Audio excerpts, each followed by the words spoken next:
Ici Bondy, ici Bondy. Ici Bondy, ici Bondy. B. B. C. BBC. Bondy. Bondy. Bondy. Blog. Café. Bondy Blog Café. Gabriel garde l'anonyme. Ici Bondy. Ici Bondy. Bondy Blog Café.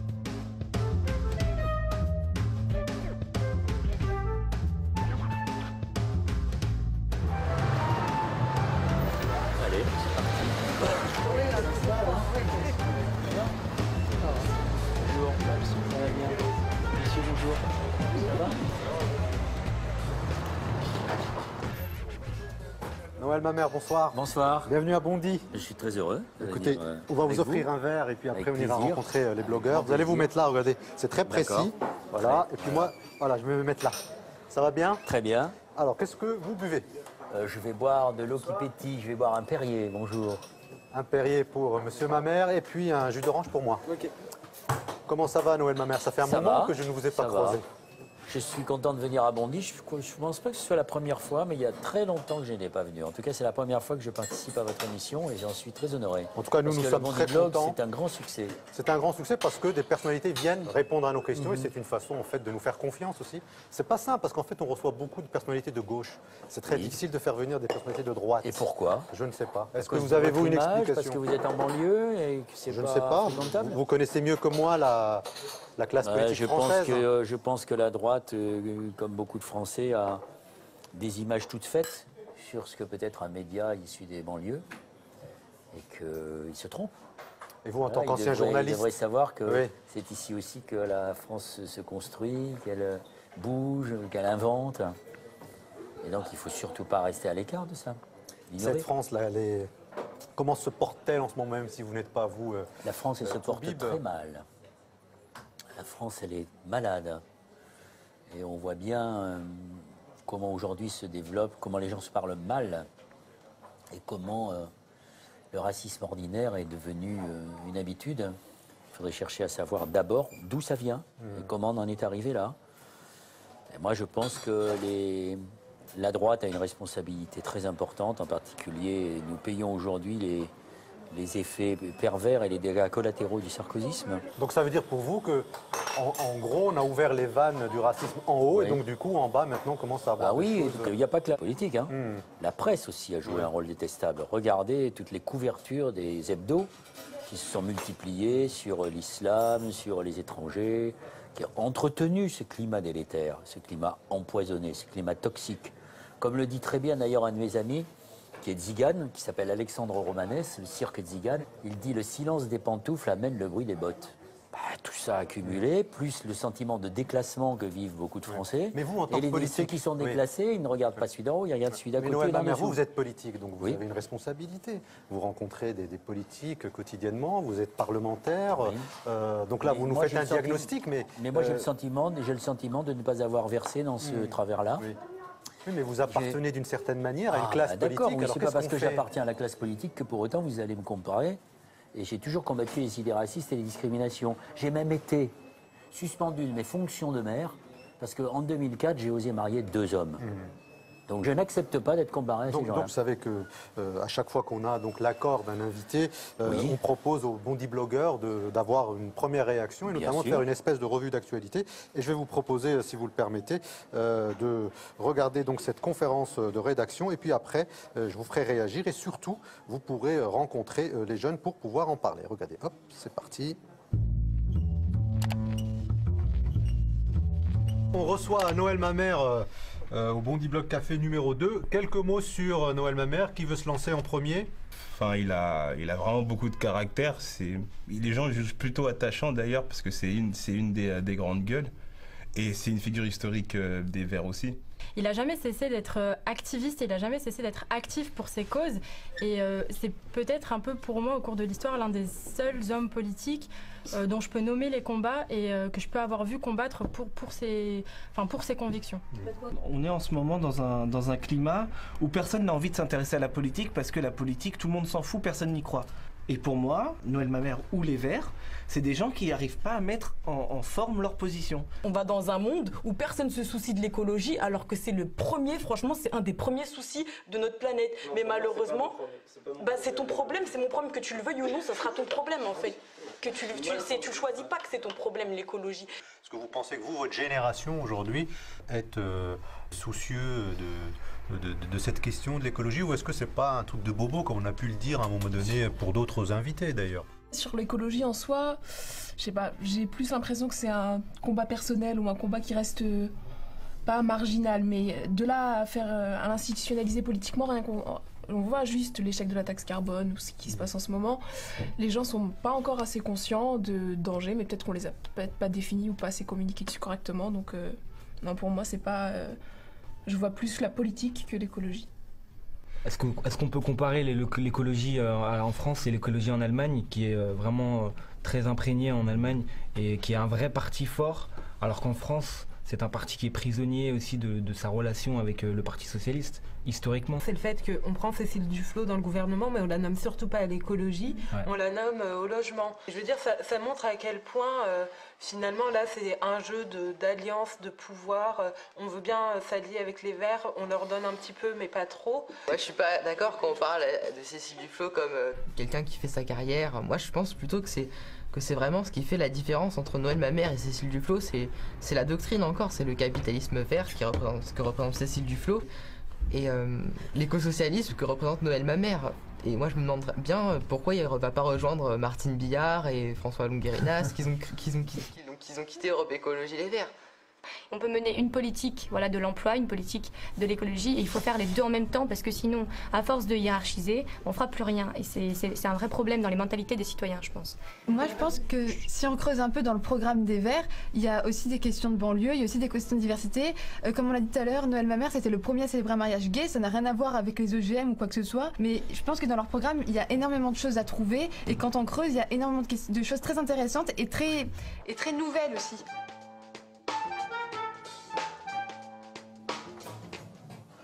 Voilà, Noël Mamère, quelques réactions. Est-ce qu'ils voient juste? Est-ce qu'ils ont un bon diagnostic? Écoutez, ils sont vraiment... C'est très intéressant, ces jeunes, parce que dans leur diversité, ils sont à l'image de la société française et des avis des Français partagés sur l'écologie. Donc il y a tout dedans. Mais vous n'avez pas l'impression, Noël Mamère, que finalement c'est une génération qui pourrait être complètement imprégnée par les thèses, en tous les cas, l'idéologie des Verts, alors que ce n'est pas forcément une jeunesse qui vote pour les Verts. Non, c'est vrai. S'ils ne votent pas écologistes, ça veut dire que nous avons échoué d'une certaine manière dans la façon d'expliquer ce qu'est l'écologie. C'est peut-être le spectacle d'Europe Écologie Les Verts qui n'est pas un bon spectacle. Oui, d'accord, mais il faut savoir le dépasser. L'essentiel, c'est de démontrer que l'écologie, elle est aussi au service de la lutte contre les inégalités. Moi, j'ai dit qu'il y a des gens aujourd'hui dans ce pays qui sont victimes de la double peine. C'est-à-dire que ce sont les victimes d'injustice sociale qui sont souvent les premières victimes d'injustice environnementale. Et que ces injustices se cumulent. Et que l'écologie, c'est la réconciliation entre la justice environnementale et la justice sociale. Et c'est indissociable de la condition sociale, les gens, et même de leur dignité, de leur condition humaine. Donc il ne faut jamais délier le combat de l'écologie de ces questions-là. La dernière question, et puis on va les rejoindre. Vous avez quitté donc Europe Écologie Les Verts au mois de septembre en disant finalement, nous ne sommes plus une boîte à idées, nous ne sommes plus finalement révolutionnaires. En gros, ce parti est devenu une espèce d'écurie au service peut-être de quelques personnalités. Est-ce que finalement, ce n'est pas aussi l'échec d'une vingtaine d'années de l'écologie politique en France? Oui, ce que vous dites, il y a la réponse dans votre question. Alors moi, je ne crois pas aux échecs ad aeternam. L'écologie a vieilli finalement avec vous en réalité, non? C'est pas ça. C'est-à-dire que maintenant, les passions démocratiques que vous aviez à 20 ans, 25 ans, sont devenues une espèce de conservatisme à votre âge aujourd'hui. Si l'écologie vieillit avec nous, c'est d'abord qu'il faut nous remplacer et trouver le moyen de revitaliser l'écologie avec de nouvelles générations. Ça pose le problème du renouvellement politique et donc de la manière dont on peut favoriser le renouvellement politique. Très bien, je vais justement vous présenter des jeunes qui crèvent d'envie de faire de la politique, mais qui trouvent en règle générale porte close à l'entrée des partis politiques. C'est bête, et la politique, c'est ce qu'il y a de plus noble, c'est ce qu'il faut leur expliquer. Vous terminez votre Perrier et on va rejoindre très vite les 3 blogueurs. Bondi, blog café. Bondi blog café. Gabriel garde l'anonyme. Ici Bondi. Bondi blog café. Bondy Bloc Café numéro 2 avec Noël Mamère. Merci beaucoup, monsieur le député de Gironde, d'être venu ici à Bondy. Avant de commencer ce magazine, je vous présente d'abord les 3 Bondy blogueurs. On commence par la jeune fille, Jihad Abdeslam. À côté de Jihad, il y a Jonathan Solier. Bonjour. Et puis Bala Fofana, qui sera donc le 3e Bondy blogueur qui a préparé donc, cette émission. Avant de démarrer, de rentrer donc dans le vif du sujet, je vous propose d'abord votre portrait. Et on a demandé à Sonia Bektou d'en savoir davantage avec 2 de nos interlocuteurs privilégiés. Super, le Bondy Bloc Café reçoit Noël Mamère, le rebelle écolo de la banlieue de Bordeaux. Alors Noël le sauvagement, papier d'identité s'il vous plaît. Il y a 2 Noël Mamère, 2 vies d'ailleurs, qui ont parfois un peu de mal à coexister. D'abord le Noël Mamère journaliste, présentateur de talent. Et puis il y a l'homme politique, lui aussi, qui a beaucoup de talent, notamment médiatique, qui a eu un parcours un peu sinueux, hein, puisqu'il a été proche des socialistes, et puis ensuite il a été divers gauche, il a été écologiste indépendant, centriste avec Brice Lalonde, et puis il était dans l'équipe de Bernard Tapie pour les élections européennes, et puis enfin vert, écologiste, et un excellent d'ailleurs candidat à l'élection présidentielle de 2002, puisqu'il a fait le meilleur score qu'ont jamais fait les écologistes, plus de 5% des voix. Il ne correspond pas au code traditionnel de la politique, et d'ailleurs il ne la pratique pas de manière très traditionnelle. Je crois qu'il n'est pas très doué dans les appareils même. Et en même temps, c'est quelqu'un d'extrêmement courageux, quelqu'un qui prend des risques là où souvent les hommes politiques n'en prennent pas beaucoup. Souvent, il a des propos qui sont très durs, qui sont même parfois un peu excessifs, un peu outranciers, un peu rapides.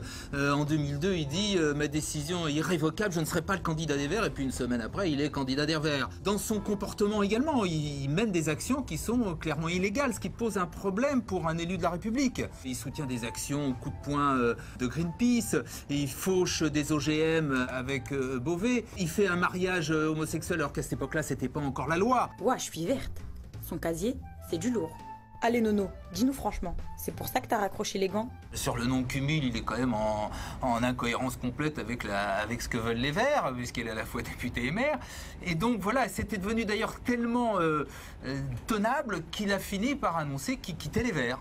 Avec l'aura qu'il garde toujours auprès à la fois des Français et des écologistes, qu'ils soient sympathisants ou électeurs, se dire qu'au fond on n'a plus rien à faire dans la principale et seule organisation qui représente l'écologie politique en France, c'est une forme d'échec personnel, mais c'est aussi un échec collectif. Cela dit, en partant, il a soulevé un vrai problème. Il a dit des choses qui sont vraies sur les Verts. Quand il a dit c'est un syndicat d'élus qui ne lance plus aucune idée, où il y a essentiellement des batailles de clans, c'est des vraies questions qui se posent, et je pense que là, il a touché juste quand même. J'ai eu le sentiment qu'il avait, avec la campagne à la présidentielle et le score obtenu, plus de 5, et la célébration du mariage, remplit une sorte de contrat. Cette impression d'être arrivé au bout de ce que la politique peut procurer, en fait. Voilà. Jihad. Bonjour monsieur. Bonjour. Moi je voulais vous revenir un peu sur ce portrait. On a l'impression qu'il y a beaucoup de choses qui s'entrechoquent, qui se contredisent. Vous êtes un peu surdiplômé, un peu touche à tout. Vous avez été journaliste, avocat, chanteur, acteur, etc. Ouais. Je peux vous répondre sur tout ça. On a l'impression qu'en fait, quand vous êtes dans le système et puis que ça vous plaît pas, vous raccrochez. J'ai envie de vous dire, mais est-ce que vous n'êtes pas juste le symbole d'une espèce de fuite en avant et que vous ne restez pas pour le combat? C'est une très bonne question. Merci. Mais il faut quand même que vous sachiez que dans le portrait qui est fait de moi, qui est relativement juste, par quelques grosses erreurs près, je ne suis pas dans la fuite en avant. Je suis resté journaliste pendant 30 ans, de 69 à 92. Donc on ne peut pas dire que je suis du genre qui se lasse vite de la fonction dans laquelle il se trouve. Mais au bout de 30 ans, j'ai eu le sentiment d'avoir fait le tour de ce que je voulais faire à la télévision et dans mon métier de journaliste. Et j'étais très tenté par le passage du dire au faire, c'est-à-dire de me mettre les mains dans le cambouis en essayant de ne pas me les salir dans l'action politique. Et donc depuis, je n'ai rien fait d'autre que de la politique. J'ai le sentiment que quand on quitte un parti, on doit également quitter les fonctions que ce parti nous a permis d'acquérir. Ou les mandats. Pardon. Oui. Quand on devient député ou maire grâce au vote d'un parti finalement, parce que les gens ne votent pas forcément que pour Noël Mamère, ils votent également pour les Verts. Pourquoi on ne quitte pas le mandat que l'on a obtenu grâce à ce parti? D'abord parce que je n'ai pas été élu maire de Bègle, je n'étais pas vert quand j'ai été élu maire de Bègle la première fois en 1989. Oui, mais vous avez été réélu Non, sous mais j'ai l'étiquette été verte. réélu, non, jamais sous l'étiquette verte. J'ai jamais revendiqué mon étiquette Oui, mais verte c'était pour une être candidat. coalition de gauche, mais Coalition on vous localisait entre socialistes, en tant que société vert civile et écologistes, mais je vois pas au nom Vous ne de pensez quoi. pas que ça a motivé certaines personnes à voter pour vous quand même? Sans doute, mais pas seulement. Et donc je ne dois pas mon élection uniquement au parti écologiste. Mais quel symbole vous renvoyez justement à ces personnes qui ont cru en vous, qui ont voté pour vous parce que vous étiez vert, et ils vous voient quitter le navire comme vous l'avez reproché à Hulot il y a quelques temps? Mais attendez, vous ne pouvez pas demander la même chose à Nicolas Hulot et à moi-même. Nicolas Hulot n'est jamais allé devant les électeurs. Moi, je suis allé devant les électeurs. Je vous cite. Nicolas Hulot parti comme un voleur après sa défaite aux primaires 2012. Oui. Oui, Et mais vous moi, dites, quand j'ai perdu de surcroît, vous estimez qu'il aurait dû rester au sein du parti pour le changer de l'intérieur. Oui, bien sûr. Quand j'ai perdu la primaire ça, face à... ça peut s'appliquer à vous aussi. Mais quand j'ai perdu la primaire face à Alain Lipietz en 2001, dans le cadre de la préparation des élections présidentielles, le soir, j'ai perdu de 49 voix cette primaire. Je ne suis pas parti comme un voleur des Verts, considérant que mon honneur était atteint. J'ai accepté ma défaite. Et c'est ensuite que les amis d'Alain Lipietz, en particulier Dominique Voynet qui le soutenait, ont considéré que les sondages n'étant pas favorables et trop bas, il fallait changer de candidat. Et on est venu me chercher. Quand je parle de fuite, vous voyez, je pense que quand on fait de la politique, il faut savoir perdre.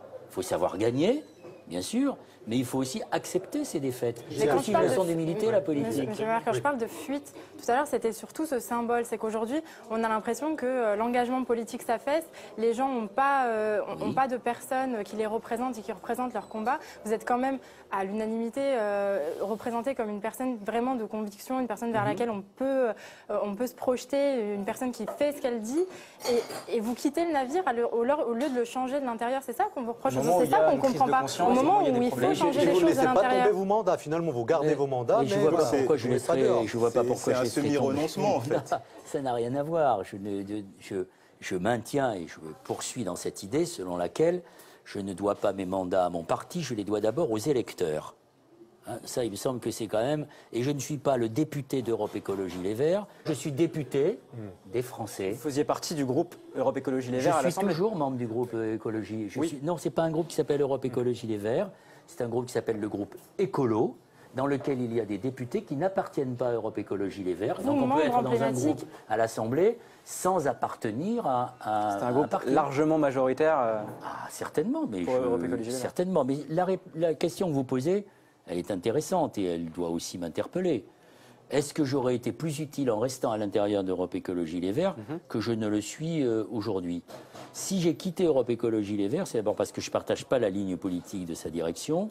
Je suis en désaccord avec la méthode de gouvernance interne et que j'ai senti que ça servait à rien de rester à l'intérieur d'Europe Écologie Les Verts. Du coup, est-ce qu'on peut être un électron libre et avoir autant de poids qu'être dans un parti politique et pouvoir le changer? Ce n'est pas à moi de le dire, ce sera aux électeurs de le dire, ou aux Français de le dire, ou aux médias qui reprendront ou qui ne reprendront pas ce que je dis. Mais c'est vrai que c'est plus difficile en électron libre que de le faire au sein d'un parti. Mais comme vous n'êtes pas d'accord avec la ligne du parti, c'est drôlement difficile à l'intérieur du parti. Noël Mamère, on a demandé justement aux Bondi blogueurs de réagir à cette question. Le PS a-t-il recyclé les Verts? Parce que finalement, ça va assez bien dans cette question. Faut-il être dedans ou dehors? En tous les cas, je vous propose d'abord d'écouter leur réaction et après, on continue sur justement la position aujourd'hui de ce parti dans un gouvernement Parti socialiste. Europe Écologie Les Verts devrait exister de par lui-même et malheureusement, il est obligé de se rallier au PS. Ça leur cause beaucoup de tort parce que du coup, on les reconnaît pas en tant qu'écologistes, mais en même temps, ils en ont besoin parce que sinon, on ne les entend pas. Le parti Europe Écologie Les Verts, qui est représenté au gouvernement par Cécile Duflot, est un parti qui est mou parce qu'il n'a pas de paroles fortes quand le Parti socialiste dérape. Europe Écologie Les Verts a vendu son âme dans la mesure où là, Cécile Duflot, depuis le début du quinquennat de François Hollande, elle a été inexistante, et je pèse pas mes mots quand je dis ça, et j'en suis sûr qu'au prochain remaniement, elle va être éjectée. Non seulement ils ont vendu leur âme, mais en plus, je ne sais pas s'ils en sont conscients ou pas, ils sont clairement instrumentalisés pour être des cautions de gauche. Bala. Monsieur Mamère, est-ce que vous n'avez pas l'impression que François Hollande a tué les Verts comme François Mitterrand a tué les communistes nationalement en 1980? C'est pas les mêmes enjeux. Mais le Parti ce qui va se communiste passer, pesait 25% à l'époque où François Mitterrand... Mais les Verts avaient le vent en Parti poupe à l'époque où vous avez passé un accord avec le PS. En 2009, par exemple. En 2009, nous avons fait un score à peu près équivalent à celui du Parti socialiste aux élections européennes. 17% à peu près, c'était ça. Voilà. On a ensuite initié le Grenelle de l'environnement parce que justement, c'était... Si j'étais mauvaise langue, je vous dirais que les écologistes n'ont pas besoin de François Hollande pour tuer l'écologie. Mais ça, c'est un bon mot. Facile d'un journaliste à un autre journaliste. Finalement, Monsieur Mamère, vous nous dites tout à l'heure, on peut être écologiste sans être chez les Verts. Donc le parti des Verts ne sert plus à rien, finalement. L'écologie n'est plus enclavée dans un parti, elle peut être apartite, elle peut être dans tous les partis, et le parti n'a plus lieu d'être.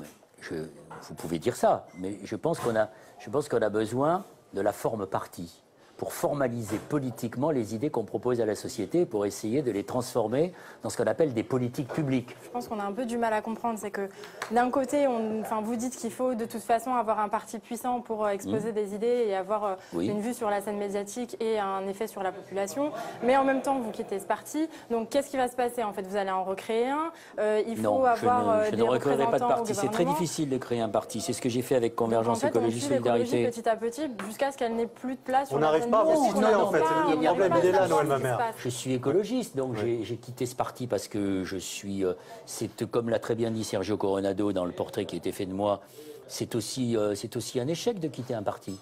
Ça veut dire qu'il y a une limite que l'on a atteint, mais en même temps, la vie ne s'arrête pas après mon départ. On sent qu'au parti, il y a quand même une querelle entre les anciens et les modernes, pour reprendre la littérature. Ou les jeunes et les vieux.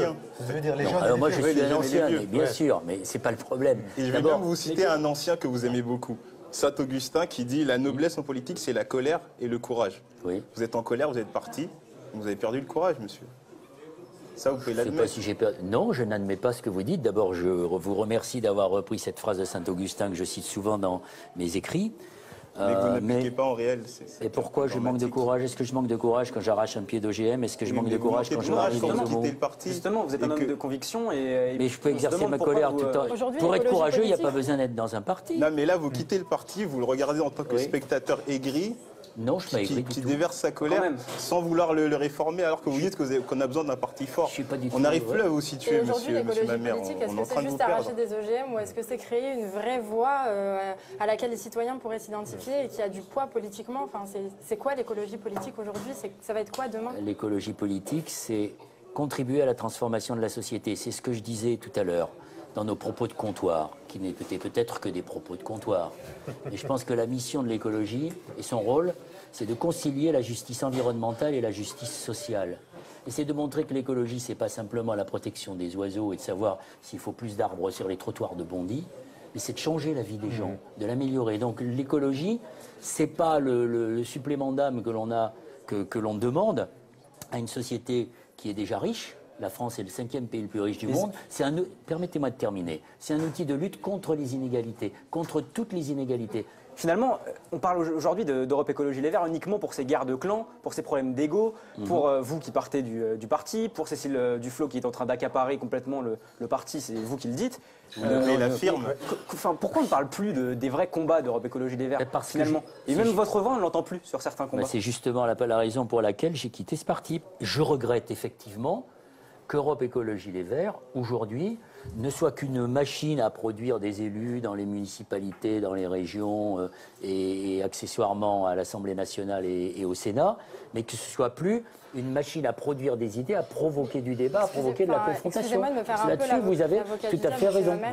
C'est qu'aujourd'hui, vous dites Europe Écologie Les Verts ne sont plus c'est plus une boîte à idées, c'est une boîte à élus. Mais est-ce que c'est pas nécessaire aujourd'hui d'être une boîte à élus pour pouvoir avoir justement ces élus-là qui ont des postes clés dans les hautes administrations pour faire appliquer ces idées que vous avez déjà eues dans le passé? Pourquoi est-ce qu'on veut toujours avoir des idées et jamais les faire appliquer? Ça sert à rien. Mais vous avez tout à fait raison, mais je n'ai jamais dit qu'il ne fallait pas être dans les institutions. Mais ce que je constate, comme vous, sans doute, c'est que jamais les écologistes n'ont été aussi présents dans les institutions, à tous les étages de la démocratie, du plus bas, la commune, jusqu'au plus haut, le gouvernement. Et jamais l'écologie n'a été autant considérée comme une punition collective. Vous ne pensez pas qu'il y a un problème quelque part? Nous sommes dans un système où nous sommes, ça a été dit d'ailleurs depuis le début de l'émission, où nous sommes dans la main du Parti socialiste. Nous sommes dépendants de lui si nous voulons avoir des députés. Il faut sortir de ça, et pour sortir de ça, il faut appliquer la proportionnelle comme ça a été signé dans l'accord Ça voudrait dire qu'on RPS pourrait aussi avoir de un 2011. groupe Front National aussi. Mais écoutez, le Front National, il est là. Donc moi, je ne suis pas de ceux qui, comme Jean-Luc Mélenchon, disent qu'il faut interdire le Front National parce que ça ne signifie rien. Si le Front National prospère, c'est parce qu'il y a eu des complaisances, des silences coupables, des braconniers sur les terres du Front National, venant principalement de droite, mais aussi un ministre de l'Intérieur de gauche qui est capable, dans une insoutenable légèreté, de vous expliquer que lorsqu'on est Rome, parce qu'on est né Rome, on n'est pas intégrable. Tout ça, ça contribue à un effet délétère, plus le sentiment de déclassement. Ici, j'ai en face de moi 3 jeunes gens, 3 jeunes Français, de couleurs de peau différentes, qui représentent la diversité de ce pays, ce que j'appelle la Marianne métissée. Ils sont bardés de diplômes. Ils ont beaucoup de difficultés à trouver du travail. Est-ce que c'est normal? La réponse, c'est non. Donc quand vous ajoutez tous ces ingrédients de ce racisme ordinaire, de cette parole, de ces digues qui sont tombées. Alors, Noël Mamère, on va justement aborder la question du racisme. Vous savez, depuis maintenant quelques semaines, on parle de l'explosion du racisme en France. En tout cas, est-ce que les Français sont plus racistes qu'il y a quelques années? En tous les cas, des unes de journaux posent ce type de questions. Je vous propose d'abord d'écouter la réaction de quelques bondi blogueurs et puis on abordera, si tu le permets, Jonathan, cette question du racisme. On le ressent quand on cherche du travail, dans l'attitude des gens, tout ça. Et c'est peut-être la crise qui a libéré un peu les gens parce qu'ils sont plus sur les nerfs, donc du coup, ils vont se lâcher plus facilement. Pour moi, les vrais responsables, c'est pas les médias. Les médias, c'est une caisse de résonance, ils relaient seulement. C'est le racisme politique qui s'est vraiment décomplexé. Mais là, on voit qu'on peut traiter le ministre ou quelqu'un d'autre de guenon ou de sale noir, ou de sale arabe, et ça passe... crème, quoi. Personne ne réagit, on attend une semaine pour réagir. Là, il y a une limite qu'on a dépassée. Le racisme est interdit, c'est un délit. Et dès qu'on... Là, il y a une infraction à la loi, je suis désolé. C'est de la discrimination pure et dure. Et ça pue. La République, là, aujourd'hui, elle pue. Jihad. Alors, Monsieur Mamère, aujourd'hui, voilà, pour la 3e fois de la semaine, on m'a encore dit que j'étais une sale chinoise qui travaillait trop. Enfin, voilà. Qu'est-ce que je fais? Vers quelles institutions je me tourne et quels droits j'ai? Il y a la HALDE qui normalement doit vous aider à cela. Mais... Il n'existe plus. Oui, en fait, qui maintenant s'appelle le médiateur de la République. Oui, non, il n'y a plus de médiateur de la République, il s'appelle le défenseur des droits. Quand on en est à ce niveau-là, où vous me dites qu'est-ce que je dois faire pour me défendre, ça veut dire que la France va mal, puisqu'on vous qualifie pour votre couleur de peau, pour votre apparence, en vous disant chinois, je ne sais pas si vous êtes chinoise et peu m'importe, vous êtes française. Et c'est ça le vrai problème, c'est qu'aujourd'hui, on est dans des situations où... une ministre de la République, garde des Sceaux, est comparée à un animal parce qu'elle est noire. Si cet enfant a dit ça, c'est qu'il l'a entendu à table avec ses parents. C'est qu'il y a même des élus qui l'ont dit avant et qui l'ont comparé. De cette parole, de ce qu'on appelle en termes pédants le racialisme. Oui, mais du coup, moi j'ai envie de vous poser une question. Enfin, vraiment, comment ça se passe dans votre ville à Bègles? Enfin, qu'est-ce qui se passe s'il y a des gens qui sont victimes de racisme? Est-ce qu'ils savent vers quel... Est-ce que vous communiquez autour de ces Bien sûr que je communique. Je peux même vous dire que j'ai... Non, parce que tout le monde condamne le racisme. Le problème, c'est quels sont les leviers au quotidien? Les leviers au quotidien, ils sont de se battre contre ceux qui commettent des actes de racisme. Moi, j'ai recruté un jeune homme qui travaille maintenant depuis longtemps comme médiateur dans ma ville de Bègles, que j'ai connu, c'était un sportif de haut niveau, qui avait eu un accident, donc qui travaillait dans une entreprise, et il n'en pouvait plus. Il était victime de racisme. Mais il faut le prouver. Noël Mamère, regardez, Christiane Taubira, on sait tout ce qui s'est passé autour donc, de la ministre, de la garde des Sceaux. Pourquoi, selon vous, elle ne porte pas plainte, par exemple, contre Minute? Je pense qu'elle a raison de ne pas le faire parce que c'est cautionner encore un journal qui est habitué à ce type d'attaque. On a raison de ne pas le faire, ça veut dire que elle a raison de ne pas le faire parce que c'est pas pareil. Bien sûr que quand on se fait taper dessus, on cautionne. Non, on n'entend pas l'autre joue. On n'applique pas les évangiles. En tant que citoyen, quand on est ministre de la République et garde des Sceaux, je pense qu'on peut répondre autrement qu'en allant traîner Minute devant la justice. Mais Monsieur Mamère, par exemple, là la société elle est clairement en burn-out.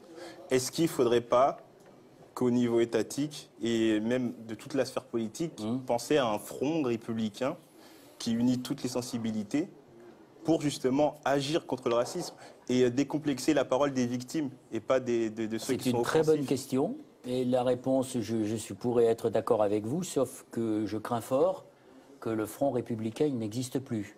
On a l'impression que certains politiques s'en fichent complètement que Mme Taubira se fasse traiter de singe.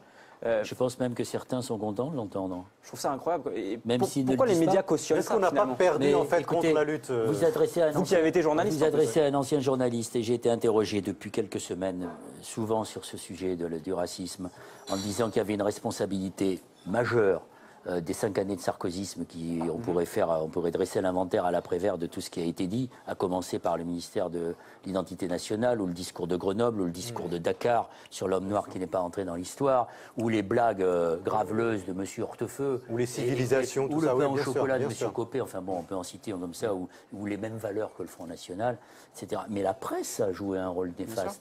Pas simplement les médias, pas simplement les télés, mais les magazines.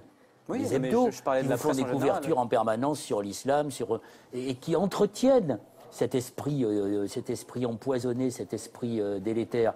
Quand vous ajoutez à cela les réseaux sociaux, où l'on peut dire tout et n'importe quoi, sans être sanctionné en fait, il s'y dit des choses absolument effroyables. Et moi ce que je constate, c'est que avec tout ce qu'on entend, la manif pour tous, qui a été un élément déclencheur qui a fini de faire tomber les digues, je me dis qu'avec tout ce qu'on a entendu, mais dans les années 80, on serait descendu dans la rue, oui, on serait descendu dans la rue pour manifester. Alors que s'est-il passé aujourd'hui, on est entre-temps en pleine léthargie. Oui.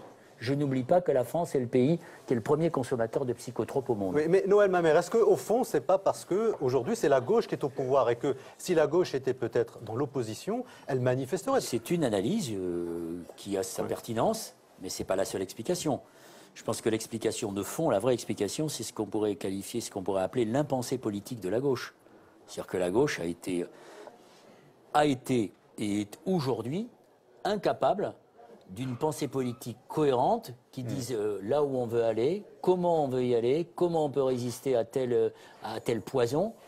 Et si vous voulez, quand vous avez un ministre de l'Intérieur qui est complice de ce qui a été dit par ceux qui précèdent, et que le président de la République ne le sanctionne pas et ne dit rien, et que la gauche reste dans cette espèce de flou, cette impensée, c'est une conjugaison c'est l'ensemble de... Mais alors, Noël Mamère, je vais aller plus loin. Est-ce que finalement, politiquement, c'est une situation qui va servir le Parti socialiste en réalité? Politiquement. Pourquoi? Plus il y a de racisme, et plus on va se dire, on a malgré tout une alternative. Est-ce que le Parti socialiste pourrait être finalement le front républicain à cette situation? Là, vous êtes en train d'évoquer ce dont on a accusé François Mitterrand, qui a provoqué, dit-on, la montée du Front National pour mieux sauver la gauche. Regardez ce qui est en train de se passer à Marseille. À Marseille, on dit que la gauche pourrait l'emporter. Tant mieux si c'est le cas. Mais la gauche ne devra sa victoire qu'à la montée en puissance du Front National. Donc sur quoi on bâtit? Si ce sont des victoires à la Pyrrhus et qui se construisent sur cette prospérité du Front National, moi ça ne m'intéresse pas beaucoup. Mais moi ce qui me désole dans l'analyse que vous faites... S'il te plaît, Jihad, je te donne la parole tout de suite après. Il est dur, hein, comme non, je ne suis pas dur, c'est qu'on m'a dit d'accélérer, donc j'accélère, je suis désolé. Et je vous propose un reportage réalisé par Idir Houssini qui revient justement sur les 30 ans de la marche contre le racisme et pour l'égalité. Je vous propose... Regardez. Il y a 30 ans, des milliers de personnes descendaient dans les rues pour mettre fin au racisme qu'ils subissaient au quotidien. Aujourd'hui, qu'est-ce qui a réellement changé en France depuis la marche? Les avis recueillis lors d'une projection débat sur le sujet sont bien tranchés. Déjà, nous, on n'a pas vécu la marche, c'est-à-dire qu'on est né milieu des années 80. Du coup, c'est super cool qu'il y ait les commémorations. Et après, rien n'a changé, quoi. Les discriminations, c'est toujours les mêmes. Il n'y a pas de travail. Le racisme, il augmente. Enfin, il n'y a pas d'emploi. Je trouve qu'on est un peu dans la même galère encore, quoi. Normalement, en tant que citoyen français, quand je suis victime d'une discrimination, je devrais avoir droit à aller dans un commissariat et être entendu comme tout citoyen. S'il voit en mon problème une réelle discrimination et condamne les discriminants. Et aujourd'hui, non, on me renvoie vers où? Une association. Si je suis une fille, on m'envoie vers les putes ni soumises. Si je suis un garçon, on m'envoie vers la dalle, etc., etc. Depuis la marche des beurs, rien n'a changé. On est toujours dans la même problématique, c'est-à-dire qu'il y a toujours des discriminations, c'est-à-dire qu'on est toujours renvoyé à son origine, c'est-à-dire qu'on est toujours renvoyé à son pays alors qu'on est né en France. Pour les plus jeunes, racisme et inégalité sont toujours d'actualité. Pourtant, les marcheurs n'ont pas usé leur semelle en vain. Dans les années 70, on comptabilise environ une centaine de Maghrébins tués à partir d'un motif raciste. La décennie 80, c'est plus de 150. on observe une décrue, donc une diminution du nombre de crimes racistes et d'agressions racistes à partir du milieu des années 90. Par contre, ce qui est de nouveau, c'est l'islamophobie. Parce que l'islamophobie, là, c'est une nouvelle forme de racisme qui est plus culturel et qui est fondé sur le critère religieux, et qui renvoie à un discours disqualifiant, stigmatisant les musulmans, et une augmentation des crimes et des agressions à l'encontre des musulmans. En 30 ans, le racisme aurait changé de visage. En même temps, la diversité s'est invitée dans les cercles du pouvoir. Est-ce un progrès suffisant pour les héritiers de la marche? Je suis pas l'américaine, je suis pas pour les quotas, mais des fois je me dis après tout, pourquoi pas, pour mettre un bon coup de pied dedans. La parité, c'est ce qui a fait avancer. C'est des lois qui ont permis qu'il y ait autant de femmes que d'hommes sur des listes. On voit plus de personnes issues de la diversité ou d'immigration à la télé ou en politique, etc. Mais moi, ce que je dis, c'est que ça m'intéresse pas si les gens, tu vois, de la base, ils sont toujours dans la même galère. 1983-2013, une génération est passée. Et les politiques n'ont peut-être toujours pas compris ce que leur ont demandé les marcheurs. C'était la marche de l'égalité des droits. 20 ans plus tard, on nous a fait le ministère de l'égalité des chances. Nous, on ne veut pas de la chance. On n'est pas tous égaux devant la chance. Ce qu'on voudrait, c'est être tous égaux devant les droits. Et ça, c'est différent. Très juste. Voilà, c'était un reportage d'Idir Houssini. Jihad. Oui, moi j'ai envie de vous dire, j'entends des choses un peu folles depuis tout à l'heure, c'est que on théorise un peu le racisme, on en fait un outil politique qui va servir les uns, desservir les autres. Et finalement, c'est quand même une réalité qui pourrit ce pays. Depuis 20 ans, rien n'a changé. Ce que vous décrivez, c'est la réalité d'un pays qui n'a pas été capable d'endiguer ce poison, qui n'a pas été capable de l'éradiquer. Et est-ce que les médias qui ont été un peu un catalyseur de la banalisation du racisme sur la scène publique, est-ce que c'est pas eux maintenant qui doivent être le catalyseur justement de ce combat contre le racisme et pour une inversion de la tendance? C'est l'ensemble de la gauche qui doit être, et de la société civile qui doit être le catalyseur de Non, mais cela. est-ce que vous avez conscience, par exemple, qu'il y a une espèce finalement d'impuissance en réalité face à cette tragédie du racisme? Effectivement, on a le sentiment. C'est pour ça que je parlais d'impensé, mais cet impensé, il conduit à un effet direct qui s'appelle l'impuissance. On a le sentiment, aujourd'hui, que les hommes politiques, que les partis politiques, que le pouvoir, que l'exécutif, ils se trouvent impuissants face à cette montée qui surgit et qui nous déborde. Et on a surtout peut pas être débordé par ça. On a surtout l'impression c'est renoncer. Oui, mais Noël Mamère, vous êtes politique, vous pouvez agir politiquement, par exemple, sur Je ne vais pas interdire, sur les médias de service public, par exemple, on peut je me suis battu quand le président de la République, M. Sarkozy, décidait qu'il devait nommer et révoquer les présidents de l'audiovisuel public.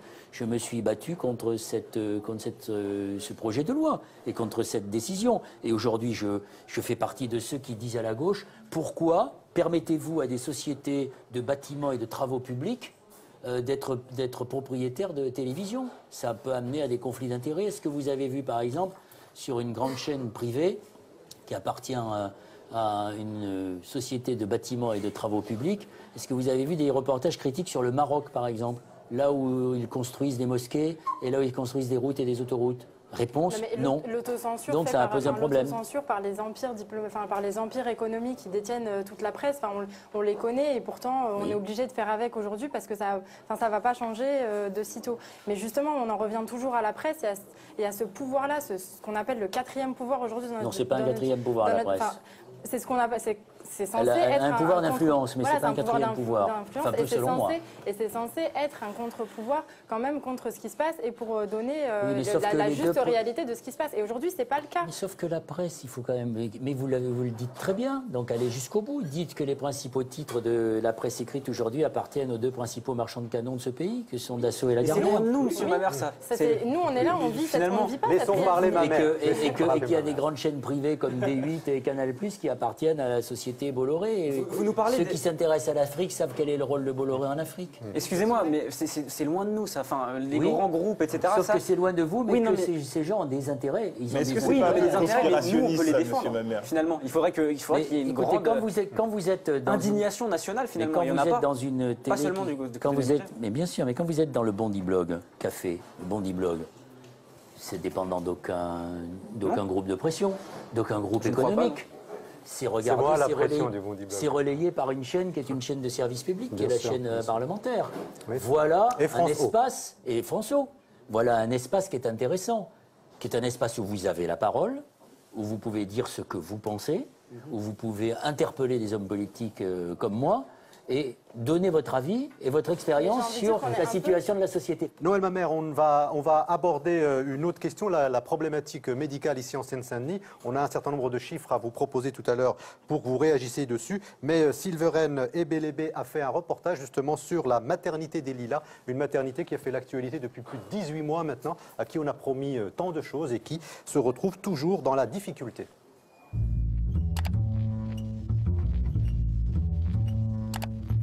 Nous voici devant la maternité des Lilas, dans le 93, dans le projet de reconstruction stagne depuis 2009. Délabrée et trop étroite pour accueillir le personnel et les patients dans de bonnes conditions, la lutte pour sauver la maternité des Lilas continue. C'est un hôpital qui, dans son éthique, dans sa philosophie, dans son projet médical, va proposer d'accompagner les couples, les femmes, sur le chemin de la parentalité, dans les choix d'avoir ou de ne pas avoir un enfant. On savait que c'était un lieu où les mamans étaient écoutées, accompagnées et où la médicalisation n'était pas trop forte. Enfin, quand on est sorti avec le bébé, on s'est vraiment senti inquiet comme pour un premier enfant, mais bien accompagné. Voilà. Moi, j'ai choisi de travailler ici et de rester ici 38 ans parce qu'on a une façon de travailler quand même un petit peu spéciale, très à l'écoute des mamans, très à l'écoute des papas aussi. Beaucoup de temps, on a beaucoup de temps auprès des patientes, beaucoup de temps pour l'allaitement, beaucoup de temps pour le nursing, beaucoup de temps pour leur apprendre tout ce qu'elles ont à savoir avant de sortir en fait. Et cette maternité existe depuis 1964, c'est l'année de sa création. Or, les locaux sont devenus vétustes et nous avons depuis une dizaine d'années cherché à trouver une solution. Nous avons obtenu la validation pour la reconstruction de la maternité des Lilas. Ce projet, qui a été pourtant validé en septembre 2012 par M. Claude Évin, le même M. Claude Évin annule sa décision en juin 2013 par simple courrier pour nous dire que pour des raisons de déficit budgétaire, la reconstruction est arrêtée. Faire disparaître un hôpital de proximité comme la maternité des Lilas pour tout mettre sur un même cyste dans une structure de type 3, ça nous paraît totalement aberrant. La fermeture ici, je ne veux même pas y penser. Et le déménagement à Montreuil, encore moins. La maternité des Lilas, elle est née aux Lilas il y a 50 ans maintenant. Et qu'il n'y a pas de raison qu'on aille ailleurs. Je trouve que c'est vraiment dommage de priver les familles d'un lieu d'une qualité aussi rare. C'est un lieu rare. La maternité des Lilas représente quelque chose au plan national quant aux droits des femmes, quant à la liberté de choix, qu'il serait à notre sens, une faute politique grave de mettre en danger. Donc j'ai envie de m'adresser directement à M. François Hollande, président de la République, pour lui dire que nous attendons de lui une réelle volonté politique et un courage politique pour affirmer ses engagements pendant la campagne électorale. En Seine-Saint-Denis, département où les naissances ont augmenté de 13% en 10 ans, où le taux de mortalité est supérieur au taux national, le gouvernement trahit le projet de reconstruction d'une maternité emblématique, la maternité des Lilas. Voilà, c'était donc un reportage réalisé par Silveren Ebelebe. Jonathan. Alors Noël Mamère, moi je suis né à la maternité des Lilas, donc ça ne m'étonne pas. Ce reportage me fait quelque chose. Ma mère, la mienne, pas vous. Ma mère, il fait le coup depuis que je suis tout petit. Ma mère y est allée pour beaucoup perturbé d'ailleurs. Excusez-moi. Ma mère y est allée pour tout ce qu'on connaît autour de cette maternité, de la qualité d'accueil, etc. Et je suis très touché, comme beaucoup de personnes, sur ce qu'on entend ces derniers temps, que cette maternité va fermer. Certainement, si ça continue comme ça. Alors moi, j'interpelle Martin Hirsch à travers vous, qui est le nouveau président de PHP. La PHP, oui. Je me demande, est-ce que ce n'est pas le symbole finalement d'une grosse crise du service médical français, qui était autrefois pris comme exemple dans les autres pays? Est-ce qu'on n'est pas là face à un gros problème? Oui, vous savez, le problème de la santé en France, il ne s'applique pas simplement à la maternité des Lilas. Vous avez vu le problème qui se pose avec les urgences. Donc effectivement, c'est le combat que nous sommes un certain nombre à mener, du front de gauche en passant par les écologistes et une partie des socialistes, sur la défense du service public. Et donc dire que la rigueur ou l'austérité ne peuvent pas conduire à l'affaiblissement de services publics.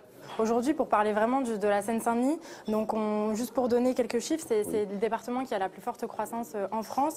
La population, elle a dépassé le 1 500 000 personnes. Et concernant certaines données ou certaines statistiques quant à l'accès aux soins, la Seine-Saint-Denis a les mêmes statistiques que certains pays en voie de développement. Oui. C'est grave. Et on a à peu près un peu plus de 3 000 médecins pour 1 500 000 personnes. Est-ce que l'écologie a réfléchi à ça Oui. Je me souviens même que pendant la campagne des élections présidentielles en 2002, j'ai été allé à l'hôpital Robert Debré, qui est un hôpital de l'Est parisien, dans lequel il y avait des enfants atteints de saturnisme. Donc des enfants, c'est pas une maladie infantile, le saturnisme, c'est une maladie que l'on contracte et qui est un symbole de la pauvreté, que l'on contracte lorsqu'il y a des peintures au plomb ou des tapisseries qui sont encore au plomb. On a des cas de tuberculose dans cette famille. Donc si vous voulez, ce que vous venez de décrire, c'est un marqueur des inégalités en Seine-Saint-Denis. C'est-à-dire la Seine-Saint-Denis, c'est un département en pleine explosion, avec des gens qui s'enrichissent d'un côté, puis de l'autre, un traitement de banlieue, c'est-à-dire un traitement de territoire de la République qu'on a laissé s'enfermer, ou en tout cas qu'on a laissé dépérir. Et la question de la santé est tout à fait liée à ça, mais ça va au-delà de la Seine-Saint-Denis. Il faut quand même savoir que dans notre pays, il y a beaucoup de gens, surtout des personnes âgées qui ont le minimum vieillesse, qui ont beaucoup de difficultés à accéder aux soins, et pas simplement cela, et que chez les étudiants, vous êtes étudiants, il y a à peu près 25% des étudiants qui aujourd'hui n'arrivent pas à se soigner correctement. On refuse de se soigner parce qu'il faut faire un choix d'argent. Absolument. Donc ça, c'est aussi les évolutions qu'il faut stopper, c'est le rôle de la gauche. Ces évolutions vers l'abandon de la couverture du service de santé universelle, si je puis dire, vers pour faire des cadeaux à des grandes sociétés d'assurance privées. Monsieur Mamère, je vais vous parler un peu justement de la Seine-Saint-Denis parce que c'est vraiment une situation critique. Il y a beaucoup de stades qui sont proches vraiment du tiers-monde. Oui. Il y a 28 000 naissances et le taux de mortalité infantile est de 5 pour 1000. C'est le plus énorme en France. C'est effrayant et c'est pas acceptable. Et je veux vous raconter l'histoire d'un homme qui avait un emploi, enfin 2 emplois pour essayer justement de convenir aux besoins de sa famille. Il est mort d'un rhume qu'il a refusé d'aller soigner parce que prendre un congé maladie, peut-être qu'à la fin du mois, ils n'auraient pas eu de quoi manger tellement ils ont la tête sous l'eau. Est-ce que c'est normal, ça, dans un pays de service public en 2013 Vous n'attendez pas que je vous dise que c'est normal. Vous avez d'un côté les grandes banlieues comme la Seine-Saint-Denis qui sont très peuplées avec ce que vous dites, mais vous allez de l'autre côté dans les secteurs ruraux ou néo-ruraux, où les gens sont encore plus isolés et où la misère est encore plus grande. Souvenez-vous de ce rapport qui avait été rédigé par M. Delevoye quand il était médiateur de la République et qui expliquait qu'il y avait près de 15 millions de Français qui vivaient tout près du seuil de pauvreté, que dans ces familles, on se demandait comment on pouvait finir le mois à 40 € près. C'est la situation que vous venez de décrire de ce monsieur qui est évidemment inacceptable et injurieuse pour un pays comme le nôtre, qui est le 5e pays le plus riche du monde. Quand vous savez qu'il y a une évasion fiscale qui s'évalue en centaines de milliards d'euros et qu'il y a des gens en Seine-Saint-Denis, entre 60 et 80 milliards. Voilà, oui, pour une partie de l'évasion fiscale. Et qu'il y a celle que l'on connaît. Et qu'il y a des gens qui meurent d'un rhume parce qu'ils ne veulent pas les soigner, parce qu'ils ont peur dans leur boulot. C'est aussi lié à la question de la précarité de l'emploi, à la question de la flexibilité et de la manière dont on exploite les gens. Alors, on va prendre des questions du public. Mehdi est là. Donc la politique, c'est une bataille de mots, Noël Mamère. J'ai entendu dernièrement Rastaquaire de la bouche de Jean-Luc Mélenchon. Est-ce que pour nous, vous pouvez faire plus fort ? Non, j'ai pas envie parce que j'ai beaucoup de respect pour Jean-Luc, mais je trouve qu'il va trop loin. C'est pas l'invective qui fait progresser les choses. D'ailleurs, on a pu constater que quand le Front de gauche se présente contre le Front National, malheureusement, c'est le Front National qui arrive devant. Alors, deuxième question, Badrou. Une question, Noël Mamère. Moi, j'aimerais vous parler de la crise du pouvoir d'achat et j'ai même une image pour vous. J'aimerais vous parler de tous ces enfants qui doivent se dire « Elle ne pourra pas m'offrir de cadeaux pour Noël, ma mère ». Vadrou,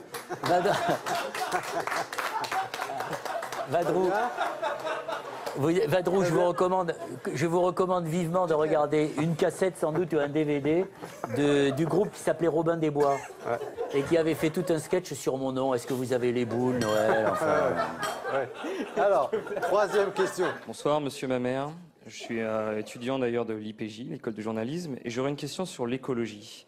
Vous disiez que l'écologie n'a jamais été autant vue que comme punitive dans notre société.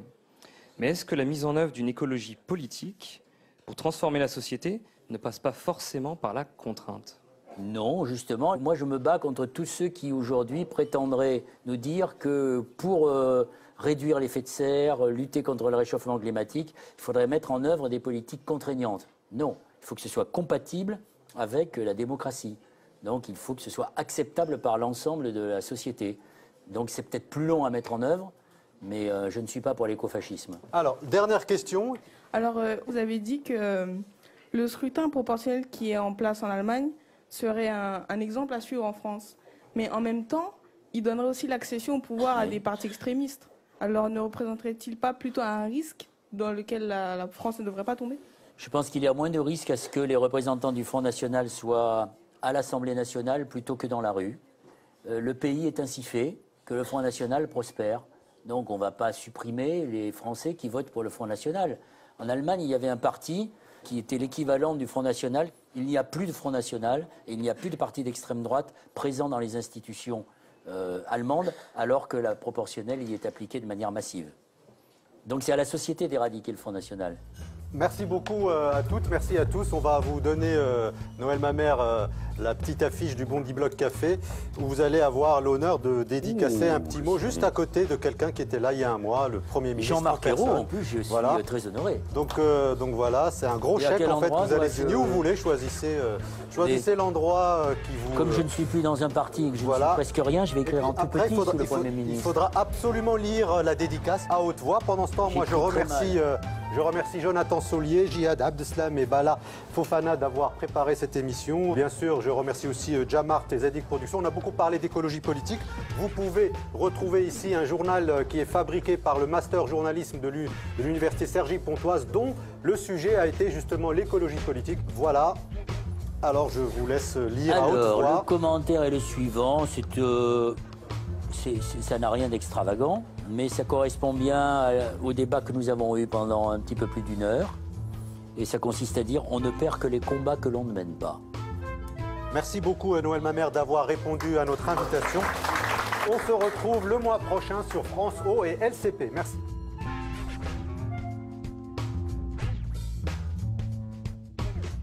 Mais cette émission, elle était spéciale. C'est que dès la séquence du bar, on s'est dit « Waouh, il est fort quand même ». Enfin, ça va être du challenge. C'est un fin communicant, mais je trouve qu'on n'a pas démérité. On a su le titiller sur ses incohérences, notamment sur le fait qu'il soit parti des Verts. Il a su des fois aussi se servir de l'image qu'on renvoie pour nous victimiser alors qu'on est en position de journaliste et non de chômeur. Enfin, il est vraiment très rusé.